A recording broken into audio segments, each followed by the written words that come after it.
aujourd'hui on se retrouve pour ma liste de choses à faire. Alors j'espère que ce titre vous a intrigué parce que c'est une vidéo un petit peu particulière. Alors en fait ma liste de choses à faire ce n'est pas genre une liste de courses ou enfin voilà. Mais en fait c'est la liste des choses que j'aimerais faire pour arriver à un certain idéal de ma beauté personnelle ou de soins, etc. En gros les choses qu'on a la flemme de faire et qu'on fait jamais, un peu comme des vœux de Noël ou de Nouvel An, vous voyez ce que je veux dire. Genre cette année il faut que je fasse ça et que je m'y tienne. Sauf que là c'est un peu moins, un peu plus laxiste on va dire et un peu moins jusqu'à telle date je dois faire ça. Non pas du tout, c'est prochainement, plus tard quand j'aurai le temps, quand je trouverai ce que je veux, je le ferai, voilà c'est tout. Donc voilà. Comment j'ai pensé à ça? Alors en fait j'ai regardé des vieilles vidéos de Enjoy Phoenix, donc Marie, et en fait ce qui m'a toujours le plus choqué dans les vidéos beauté c'est l'évolution. Pas l'évolution dans la tête ou des personnes ou le côté j'ai 30 milliards d'abonnés en plus, non c'est l'évolution personnelle, physique, visuelle qu'on voit quotidiennement dans chaque vidéo et dont on se rend pas très compte, mais voilà. Par exemple si elle change de couleur de cheveux elle va nous en parler etc. Et ben c'est un peu pareil mais à plus long terme. Quand je regarde ses premières vidéos elle se maquillait moins, elle était plus jeune, elle était moins féminine par rapport à aujourd'hui. Et c'est cette démarche que j'ai envie d'apporter sur ma chaîne et c'est cette démarche complète qui m'intéresse au final. C'est que personnellement je sais qu'il y a plusieurs années maintenant j'étais absolument pas féminine et loin de là, et j'étais plutôt garçon manqué et ça a énormément changé depuis, mais je me dis ça va encore énormément changer d'ici les prochaines années et j'ai envie d'avoir un souvenir et de me dire waouh comment j'en suis arrivée là, et ben je vais regarder mes vidéos en fait tout simplement et je vais voir le changement progressivement, sauf que j'ai envie de l'analyser et de le voir peu à peu plutôt que de pas vraiment m'en rendre compte et de voir ça 5 années plus tard, genre waouh je suis devenue comme ça mais comment c'est arrivé et passer à autre chose. J'ai pas vraiment envie de ça. Bien sûr c'est une envie de changement aussi parce que si je n'avais pas envie de changer ça ne servira à rien de faire ça et forcément je changerai moins et je ne ferai rien pour. Mais en l'occurrence j'ai un peu envie de changer, enfin c'est comme avant je ne m'hydratais jamais les mains et maintenant que je fais plus souvent la vaisselle avec mon mec, et ben j'ai pris l'habitude de m'hydrater les mains après parce que j'ai horreur d'avoir les mains sèches ou autre, et c'est bête mais c'est un changement qui a pris ses habitudes et c'est un changement qui m'apporte même si c'était pas un changement voulu à la base, et j'ai envie aussi de faire des changements qui sont voulus. Bref, trêve de blabla, on passe tout de suite à la liste. Alors premièrement, avoir plusieurs shampoings en même temps. Alors pourquoi ?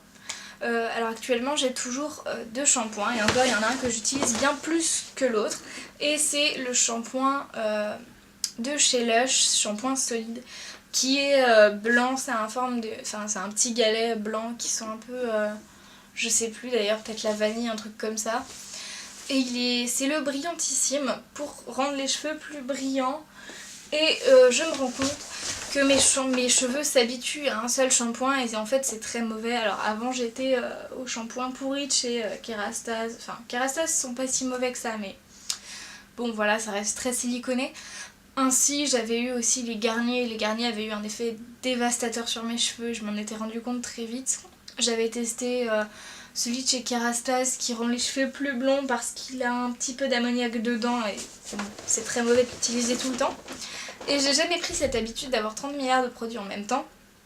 Et d'ailleurs j'en voyais pas l'utilité, c'est comme l'utilité d'avoir 50 000 rouges à lèvres en même temps. Je vois pas l'utilité et en même temps je suis la première à avoir une centaine de vernis à ongles que bien sûr je peux pas mettre tous les jours et que je peux pas en changer tous les jours non plus. Et voilà quoi, mais on a tous un petit vice qui fait que compulsivement on va acheter un truc. Mais j'ai pas envie que ça s'étende surtout. Mais alors pour ce qui est des shampoings, je me dis avoir 2-3 shampoings maxi qui me plaisent, qui sont différents et qui n'apportent pas la même chose à mes cheveux, ça va les habituer à ne pas être toujours en même contact avec les mêmes produits et du coup ils vont moins s'habituer et on va avoir plus d'effets et plus de résultats. Alors toujours dans la même lignée, je vais vous parler des soins pour cheveux maintenant parce que c'est quelque chose que je fais jamais en fait parce que j'en ai pas. et même les moments où j'en avais je les trouvais pas top et du coup je les utilisais pas non plus. Mais donc en gros je suis à la recherche d'un soin pour cheveux qui me conviendrait. Et voilà, qui est plus réparateur qu'autre chose je pense. Mais voilà, après clairement il faudrait que je coupe mes cheveux parce que on ne répare pas les pointes abîmées, on ne répare pas les pointes fourchues qui se cassent, qui se dédoublent, etc. Ça c'est évident qu'il faut couper à un moment donné, mais j'aimerais prendre l'habitude d'avoir un soin pour cheveux. Après éventuellement aller chez le coiffeur parce que c'est utile et nécessaire pour les garder en bonne santé. Donc je ne sais pas encore où est-ce que j'irai pour en trouver un. Certainement pas en grande surface parce que il y aura toujours des soins siliconés, etc. Et je vais chercher déjà des shampoings et des après-shampoings, enfin des soins qui sont sans silicone et qui sont respectueux de mes cheveux et pas forcément de l'environnement en tout cas. Donc j'irai peut-être voir les soins de chez Lush, regarder des vidéos là-dessus, éventuellement voir ce que vous en pensez, mais voilà sans plus. Je vais faire une petite parenthèse de 5 secondes maxi sur le fait que je n'arrête pas de regarder ailleurs tout le temps dans mes vidéos et j'en suis vraiment désolée parce qu'en fait je n'ai pas de retour caméra donc je ne suis pas comme les autres youtubeuses qui fixent leur regard sur leur retour et c'est tout. Du coup déjà de base j'ai du mal à regarder les gens dans les yeux parce que je suis toujours attentive à tout ce qui se passe autour en même temps, mais voilà, donc je vais essayer au fur et à mesure de prendre l'habitude de regarder la caméra, mais c'est clairement pas facile pour le moment. Mais c'est une habitude à prendre et c'est déjà mieux maintenant que je suis plus à l'aise devant la caméra comparé à en décembre quand j'avais essayé de tourner une vidéo et c'était la catastrophe, j'avais eu horreur de ce que j'aimais et au final je n'ai gardé de ces séquences que l'intro que vous voyez avec mes bougies etc. Je l'avais filmé en décembre, je n'étais pas contente de la vidéo et du coup j'ai au moins gardé l'intro quoi, voilà.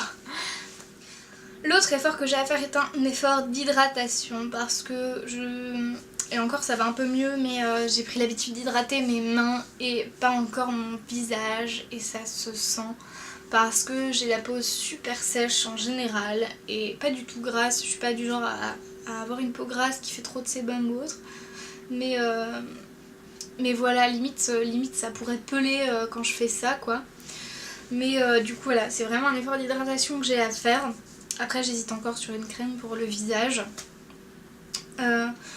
J'ai testé plusieurs crèmes et je pense vous faire une vidéo prochainement sur toutes les crèmes que j'ai pu tester parce qu'il y en a vraiment que je déteste et d'autres qui font rien, enfin voilà. Notamment la Sephora etc. Il y en a une que j'aime vraiment beaucoup qui est la Neutrogena et je pense que je vais me racheter une Neutrogena pour le visage parce que c'est une marque en qui j'ai confiance et qui hydrate énormément et ça me correspond vraiment bien comme marque, enfin comme produit du moins. Et je pense me tourner là-dessus, donc sans doute bientôt vu que j'ai déjà une idée de ce que je veux. Mais voilà, hydratation à mort, surtout vu l'hiver qui arrive, enfin franchement...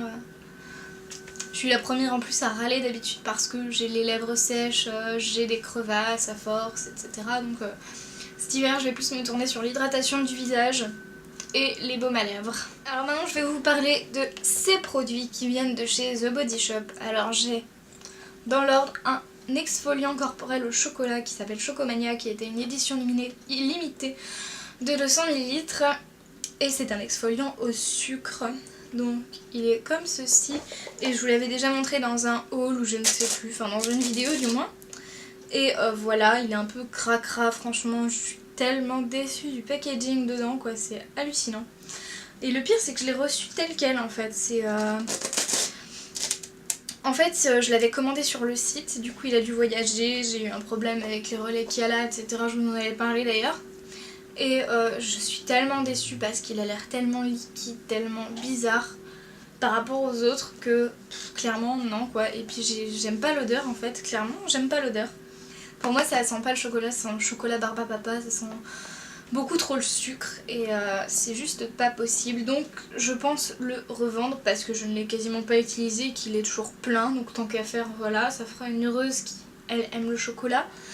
Et au moins je le vendrai moins cher qu'en boutique. Ensuite dans la même catégorie j'ai le beurre corporel en 50 ml qui sent pas bon, j'aime pas cette odeur, vraiment j'aime pas cette odeur. J'adore le chocolat mais Voilà, et pareil, il est en train de fondre littéralement, donc je vais également le vendre. Et du coup, pour en venir à l'exfoliant en fait et à l'hydratation, parce que les beurres corporels en fait j'en utilise jamais, parce que ça met tellement de temps à pénétrer la peau et je suis tellement feignasse que c'est pourri en fait, c'est tellement pourri que voilà. Mais l'exfoliant, j'ai beaucoup plus l'habitude de l'utiliser, voire largement même, et du coup en fait j'en ai racheté un en plus petit parce que mettre 15 € pour 200 ml actuellement chez The Body Shop, ça me fait mal au cœur. En plus, ils font un peu un foutage de gueule énorme dans le sens où ils ont changé leur carte d'adhérent de membre. En gros, maintenant la carte est gratuite alors qu'avant elle était payante et durait qu'1 an et qu'elle était chère, mais bon, c'est quand même pas la carte Fnac. Et maintenant, c'est gratuit, etc. Et je sais pas, j'ai l'impression qu'on a moins de réduction et tout, c'est pourrave, c'est devenu un peu n'importe quoi et c'est inutile et j'aime pas du tout. Bref, en l'occurrence, j'ai acheté du coup l'exfoliant corporel au sucre pamplemousse rose, qui est beaucoup plus mignon en plus, donc voilà. Mais je l'ai pris un petit parce que c'était moins cher, en plus il était à 5,50 en petit. Alors clairement on n'y gagne pas parce que le petit de 50 ml est à 5,50 € alors que le gros de 200 ml est à 15. Donc en gros, si vous en achetez 4 petits comme ça vous coûte 20 € au lieu de 15, ce qui est un peu nul, mais bon voilà, c'est le packaging, etc. Donc pardon, il se présente comme ceci, il a une très jolie couleur et il sent bien meilleur, franchement c'est une odeur un peu plus naturelle en plus d'ailleurs, ça sent moins le sucre à mort parce que le pamplemousse est beaucoup plus acide. Donc je vais me focaliser sur celui-là et pour en revenir à ma wishlist, enfin ma liste de choses à faire en fait, c'est m'exfolier le corps plus souvent parce que j'ai déjà mon gel douche exfoliante chez Yves Rocher qui gomme un petit peu mais pas en profondeur, enfin c'est du gommage régulier en fait. Alors j'ai vu que certaines filles disaient qu'il ne faut pas l'utiliser quotidiennement, sauf qu'on peut si justement pour le peu de grains qu'il y a, c'est absolument pas grave de l'utiliser tous les jours, ça reste un gel douche, hein, clairement c'est fait pour ça, c'est pas du tout trop abrasif pour la peau. Et en plus c'est écrit sur le produit et les vendeuses vous le diront que justement on peut l'utiliser quotidiennement. Alors je vous dis pas 2 fois par jour etc, mais un jour sur 2 etc, ça se fait largement hein, franchement voilà. Et alors histoire de rigoler un petit peu, le gel douche gommant exfoliant de chez Yves Rocher en fait il y a des petites billes un peu comme du sable etc, et en fait ça me fait penser au gel douche Axe de mon mec parce que ils sont bleus ou orange, enfin c'est très bizarre, et en fait ils sont sablés et je vous jure que le Axe sablé exfolie 10 fois plus que le gel douche Yves Rocher et est beaucoup plus agressif et abrasif pour la peau. Donc clairement voilà, il n'y a absolument aucun risque à utiliser le gel douche Yves Rocher. Donc voilà pour l'exfoliant. Donc pour le moment je vais tester ce parfum là. Je rêverais d'avoir l'exfoliant à la framboise et je voulais l'acheter en plus parce qu'ils l'ont fait à une époque il me semble. Genre il y a plusieurs mois déjà et je l'ai vu et je l'ai pas acheté alors que j'avais les sous. Et je regrette tellement maintenant parce que franchement j'ai la haine. Voilà. Je l'aurais tellement utilisé en plus parce que framboise c'était tellement génial. Alors j'aime bien cette odeur mais je ne suis pas spécialement une fana accro du pamplemousse rose, mais en l'occurrence il est vachement trop joli et trop mignon et c'est une couleur absolument trop magnifique pour le moment pour que voilà. Mais en l'occurrence bien sûr que je vais l'utiliser du coup, contrairement à l'édition chocolat. Voilà, donc du coup en gros les produits The Body Shop ont vraiment une odeur particulière qui est beaucoup plus chimique qu'autre chose. Et faites attention avec ça parce que si vous n'aimez pas les odeurs chimiques, et prenez le temps de tester, d'ouvrir les produits, de regarder vraiment l'odeur que ça sent parce que c'est très vite de faire une erreur. Moi je pensais vraiment que ça allait sentir le chocolat et je vous avais dit que ça semblait plus à du cacao. Alors en vrai, je suis retournée chez The Body Shop sentir la version cacao et la version cacao ne sent absolument rien en fait. Vraiment elle sent rien. C'est plus limite de l'amande ou un truc tellement doux qu'on sent que dalle, c'est pourri. Ça sent absolument pas le cacao du coup et par rapport à ça, d'accord ça sent peut-être plus le chocolat mais ça reste une odeur purement chimique et voilà quoi, moi j'ai pas du tout aimé. Donc je les revends en espérant qu'une fille les aimera plus que moi. Prochaine étape de ma liste de choses à faire, c'est de trier mon placard et c'est chose faite depuis samedi. Nous sommes actuellement lundi midi, on va dire 13h, voilà. Et voilà, j'ai pris le temps de ranger tout mon placard, donc ça m'a pris 3 heures, mais comme ça je sais ce que je vendrai prochainement à un vide dressing.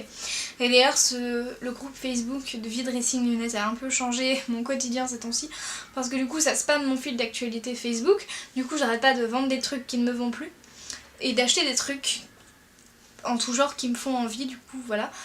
Mais en gros je participe à un vide dressing le 15 novembre.